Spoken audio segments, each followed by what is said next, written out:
Hello students, welcome to Sangeeta संगमकर्स channel. ये video सभी संस्कृत पाठकों के लिए है। इस वीडियो में हम एक कॉमन टॉपिक लेंगे, वो है प्रश्न निर्माणम। ये बहुत ही इजी और स्कोरिंग टॉपिक है, लेकिन फिर भी कुछ स्टूडेंट्स के इसमें मार्क्स जाते हैं। तो ये मार्क्स क्यों जाते हैं, ये हमको समझना पड़ेगा और इन जाते हुए मार्क्स को हमको बचाना है। इसलिए कुछ इजी स्टेप्स या कुछ इजी क्लूज़ तुम लोगों को याद रखने हैं। तो क्या है वो क्लूज़? हमको सबसे पहले ये प्रश्न सॉल्व करने के लिए सबसे पहले दिए हुए वाक्य का भाषांतर करना पड़ेगा। वो भाषांतर करने के बाद हमको जिस शब्द का प्रश्नार्थक शब्द लिखना है, उस शब्द का भी अर्थ लिखना पड़ेगा। तो हमको समझ में आएगा कि उसका मतलब क्या निकलेगा। फिर वो शब्द, उस शब्द का अर्थ, उस शब्द के लिए अगर इन दिए हुए अव्यय पदों में से कोई अर्थ सूटेबल है तो हम उस अव्यय को यूज़ कर सकते हैं। तो ये जो दिए हुए वर्ड्स है, 6 वर्ड्स, तो ये वर्ड्स हम एज इट इज़ यूज़ कर सकते हैं। इनमें कोई बदलाव करने की ज़रूरत नहीं है। सारे अव्यय पद, ये जो सारे अव्यय पद है वो सारे लिंगों में एक जैसे ही यूज़ होते हैं, उनमें कोई बदलाव नहीं आता, इसलिए सबसे ईजी है। पहला उदाहरण है श्रावण मासे जन्माष्टमी उत्सवः भवति। तो श्रावण मासे इस शब्द के लिए हमको प्रश्नार्थक शब्द लिखना है। तो श्रावण, इस सेंटेंस का मीनिंग क्या बनेगा कि श्रावण मास में जन्माष्टमी उत्सव है। तो श्रावण मास में यानी उसके लिए प्रश्न क्या बनेगा, कब। तो कब इस शब्द के लिए वो है कदा। तो ये वाक्य बन जाता है, प्रश्न बन जाता है, कदा जन्माष्टमी उत्सवः भवति। दूसरा वाक्य है प्रभाते सूर्यः उदयति। प्रभाते इस शब्द के लिए प्रश्नार्थक शब्द बनेगा कब। तो हमारा आंसर रहेगा कदा। अब दूसरा जो अव्यय है वो है कुत्र। कुत्र का मतलब है वेयर और कहाँ। इसके लिए जो शब्द रहता है वो जनरली सप्तमी में या फिर द्वितीया विभक्ति में कभी कभी आता है। जैसे अधिकारी कार्यालयम गच्छति। कार्यालयम ये शब्द के लिए कहाँ पे ये अर्थ रहेगा, तो कहाँ पे के लिए हमारा वर्ड रहेगा कुत्र। तड़ागे कमलानि विकसंती, ये दूसरा उदाहरण है। तड़ागे यानी सरोवर में, तो सरोवर में के लिए हमारा प्रश्न रहेगा कुत्र। तो इसलिए प्रश्न बन जाता है, प्रश्नार्थक वाक्य बन जाता है कुत्र कमलानि विकसंती। तीसरा शब्द जो है, तीसरा अव्यय है किमर्थम। किमर्थम यानी फॉर व्हाट, और किस लिए। का वाक्य हम देखेंगे, देशरक्षणाय सैनिकाः प्राणान् त्यजन्ति। इसका मतलब क्या रहेगा, देश की रक्षा के लिए सैनिक प्राण देते हैं। देश रक्षणाय यानी देश की रक्षा के लिए। तो प्रश्न बनता है किस लिए। किस लिए के लिए हमारा उत्तर रहेगा किमर्थम, यानी प्रश्नार्थक वाक्य बनेगा किमर्थम सैनिकाः प्राणान् त्यजन्ति। दूसरा उदाहरण है अश्वः प्राणरक्षणाय धावति। यहाँ पे अंडरलाइन वर्ड है प्राणरक्षणाय, यानी प्राणों की रक्षा के लिए। तो उसके लिए प्रश्नार्थक वर्ड क्या बनेगा, किस लिए। तो किस लिए के लिए हमारे पास एक ही वर्ड है, वो है किमर्थम, इसलिए प्रश्नार्थक वाक्य बनेगा अश्वः किमर्थम धावति। अब आगे का अव्यय है कथम। कथम का मतलब है कैसे, किस तरह से। ये शब्द क्रिया का वर्णन करता है, ये रहता है एडवर्ब, और इसी का मतलब हिंदी में रहेगा क्रिया विशेषण। तो इसका उदाहरण है जलबिंदवः क्रमशः पतन्ते, और मतलब रहेगा जल बिंदु क्रम से गिरते हैं। तो प्रश्नार्थक वर्ड क्या रहना चाहिए अपना, कि कैसे गिरते हैं। कैसे यानी यहाँ पे एडवर्ब, वहाँ पे वो एक्शन है इसलिए वो एडवर्ब है। तो किस तरह से या कैसे गिरते हैं, तो इसलिए हमारा वर्ड आएगा उसकी जगह पे, क्रमशः की जगह पे कथम, और वाक्य बन जाता है जलबिंदवः कथम पतन्ति। दूसरा वाक्य है कूर्मः शनैः चलति। कूर्मः यानी टॉर्टॉइज। Tortoise walk slowly. तो स्लोली के लिए हमको वर्ड बनाना है, प्रश्नार्थक शब्द लिखना है।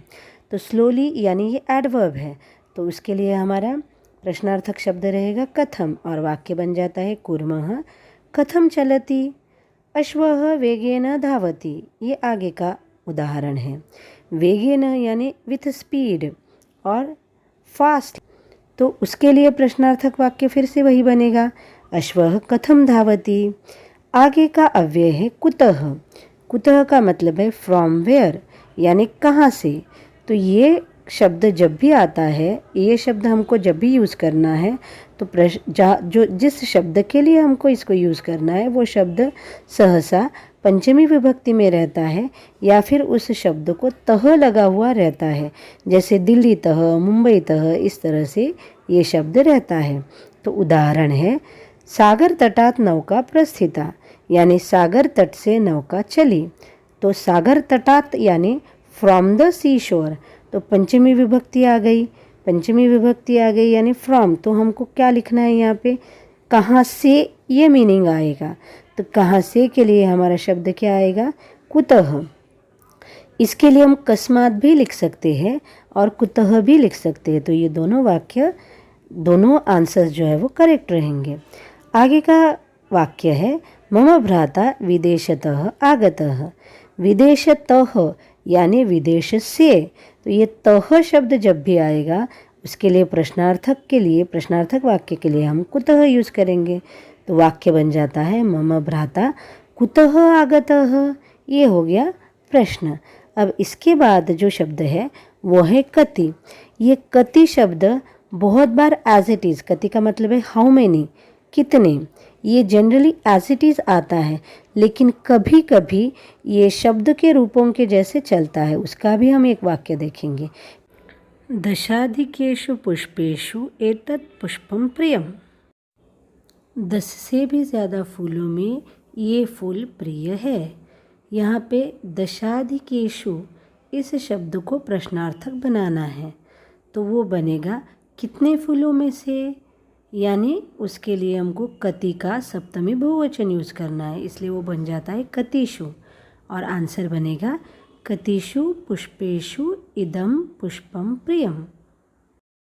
आकाशे अगणिताः तारकाः सन्ति, यानी आकाश में बहुत तारे हैं।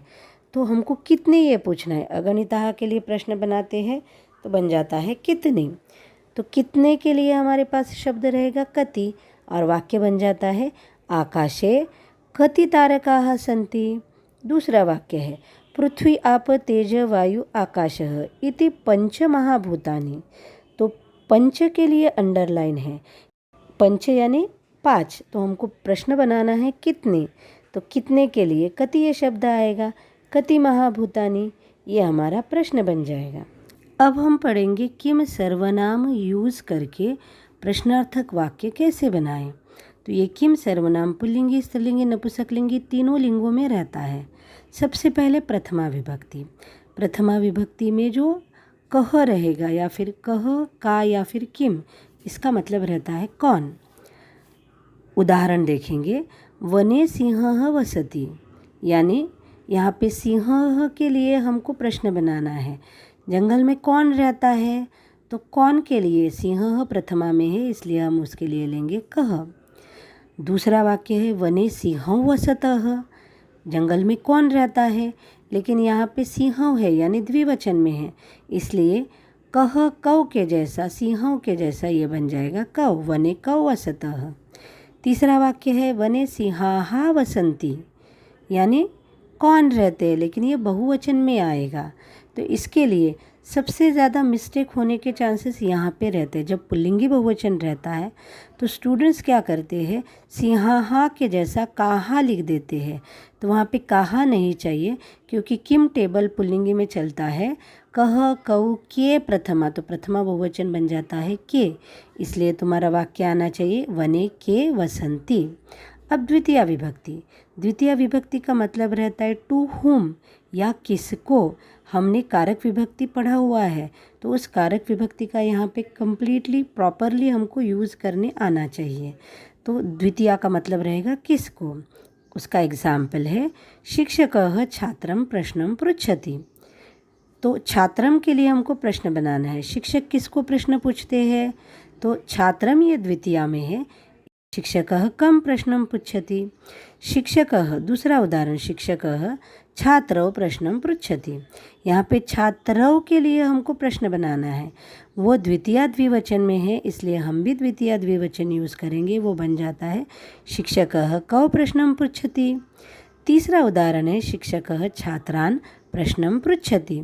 छात्रान् के लिए प्रश्न बनेगा किसको, यानी द्वितीय बहुवचन।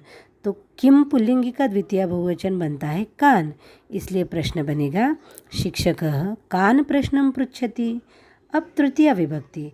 तृतीय विभक्ति का मतलब रहेगा बाय हुम, या फिर किसके द्वारा। उदाहरण है दिव्यांगः एकेन चरणेन चलति। चरणेन के लिए हमें प्रश्न बनाना है, तो चरणेन का विभक्ति वचन रहेगा पुल्लिंगी तृतीया एक वचन। तो किम शब्द का पुल्लिंगी तृतीया एक वचन बनता है केन। प्रश्न बनेगा दिव्यांगः केन चलति। दूसरा उदाहरण है मनुष्यः पद्भ्याम चलति। यह पद्भ्याम के लिए प्रश्न बनाना है। पद्भ्याम है पुल्लिंगी तृतीया द्विवचन। तो किम शब्द का पुल्लिंगी तृतीया द्विवचन बनता है काभ्याम, और इसलिए हमारा प्रश्न बनेगा मनुष्यः काभ्याम चलति। तीसरा उदाहरण है प्राणी चरणैः चलति। कोई भी प्राणी ले लो, चरणैः के लिए हमको प्रश्न बनाना है। तो चरणैः है पुल्लिंगी तृतीया बहुवचन। तो किम शब्द का पुल्लिंगी तृतीया बहुवचन बनेगा कैः, इसलिए हमारा प्रश्न बनता है प्राणी कैः चलति। अब आगे की विभक्ति है चतुर्थी विभक्ति। उदाहरण है हस्तः दानाय अस्ति। यहाँ दानाय इस शब्द के लिए हमें प्रश्नार्थक शब्द यूज़ करना है। तो दानाय की विभक्ति है चतुर्थी एकवचन, नपुंसकलिंगी चतुर्थी एकवचन, इसलिए किम शब्द का नपुंसकलिंगी एक चतुर्थी एकवचन बन जाता है कस्मै। तो हमारा प्रश्न बनेगा हस्तः कस्मै अस्ति। दूसरा उदाहरण हस्ताभ्याम कंकणाः सन्ति, यानी हाथों के लिए कंकण है। हमको हस्ताभ्याम के लिए प्रश्न बनाना है। तो हस्ताभ्याम ये शब्द पुल्लिंगी चतुर्थी द्विवचन में है, तो इसीलिए हम किम शब्द का पुल्लिंगी चतुर्थी द्विवचन यूज़ करेंगे, वो है काभ्याम, और इसका प्रश्न बनेगा काभ्याम कंकणाः सन्ति। तीसरा उदाहरण धेनुभ्यः गोशाला अस्ति, यानी गायों के लिए गौशाला है। धेनुभ्यः के लिए हमको प्रश्न बनाना है। तो धेनुभ्यः ये शब्द स्त्रीलिंगी चतुर्थी बहुवचन में है, तो हमको किम शब्द का स्त्रीलिंगी चतुर्थी बहुवचन यूज़ करना है, वो है काभ्यः, इसलिए हमारा प्रश्न बनेगा काभ्यः गोशाला अस्ति। अब है पंचमी विभक्ति। पंचमी विभक्ति के प्रश्नार्थक कारक चिन्ह है किस से और फ्रॉम हुम या फिर फ्रॉम वेयर। अब इसका उदाहरण रहेगा, पहला उदाहरण आकाशात जलम पतति। आकाशात इस शब्द के लिए हमको प्रश्न बनाना है। तो आकाशात शब्द है पुल्लिंगी पंचमी एकवचन, इसलिए हमको किम शब्द का नपुंसकलिंगी पंचमी एकवचन बनाना है, वो बनता है कस्मात। इसलिए इस वाक्य के लिए प्रश्न बनता है कस्मात जलम पतति।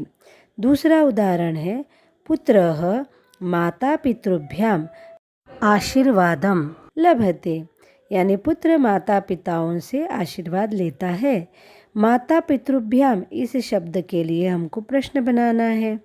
तो माता पितृभ्याम ये शब्द पुल्लिंगी पंचमी द्विवचन में है, तो इसलिए किम शब्द का पुल्लिंगी पंचमी द्विवचन बनेगा काभ्याम, और इसीलिए हमारा प्रश्न बनता है पुत्रः काभ्याम आशीर्वादम लभते। तीसरा उदाहरण है भ्रमराः पुष्पेभ्यः मधु लिहन्ति, यानी भ्रमर फूलों से मध को चाटते हैं।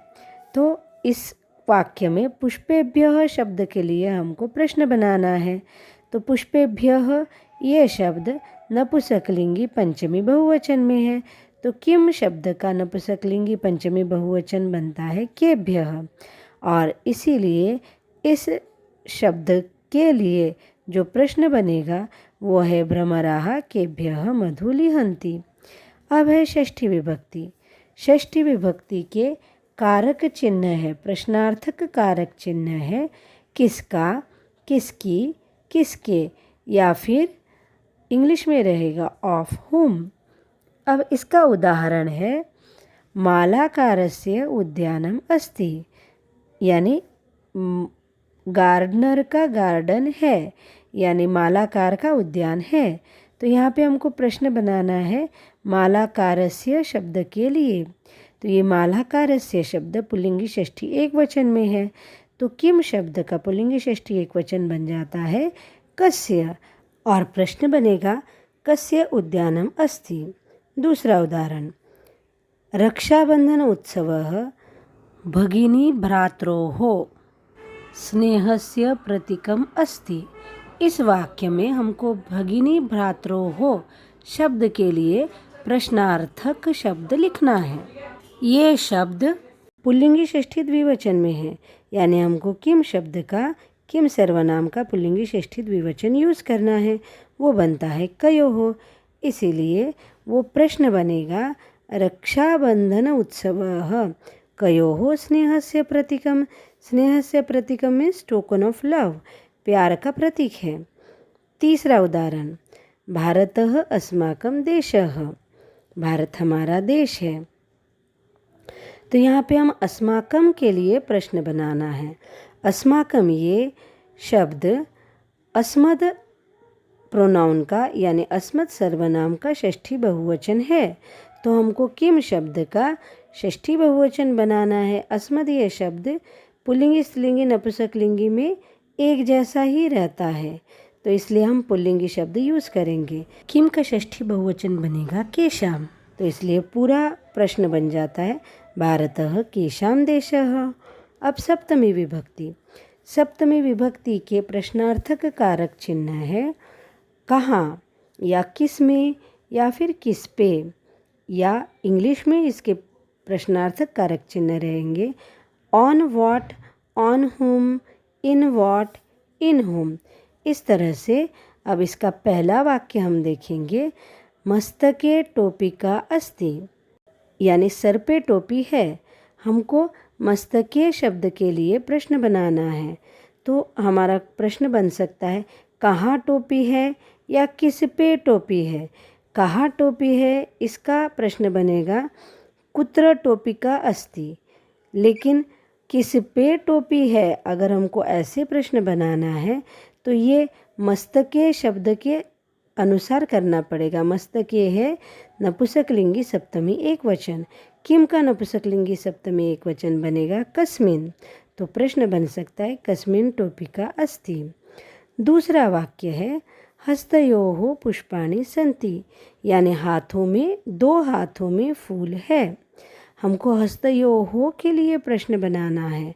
हस्तयोः ये शब्द पुल्लिंगी सप्तमी द्विवचन में है, तो इसके लिए किम सप्तमी द्विवचन बन जाता है कयोः, और प्रश्न बनेगा कयोः पुष्पाणि सन्ति। तीसरा उदाहरण, पुष्पेषु तित्तलिकाः भ्रमन्ति, यानी फूलों पे तितलियाँ घूमती है। पुष्पेषु शब्द के लिए हमको प्रश्न बनाना है, तो यहाँ पे भी हम लिख सकते हैं कहाँ तितलियाँ घूमती है, तो उसके लिए आएगा कुत्र तित्तलिकाः भ्रमन्ति। अगर हमको प्रश्न ऐसे बनाना है किस पे तितलियाँ घूमती है, तब हमको पुष्पेषु शब्द का वचन लिंग विभक्ति देखना पड़ेगा।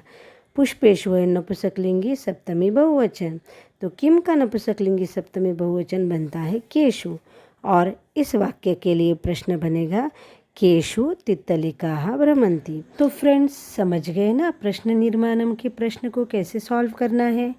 आपके हर पार्ट से संबंधित प्रश्न निर्माणम इस प्रश्न की प्रैक्टिस के लिए देखिए upcoming videos. Do like, share and subscribe. धन्यवादाः।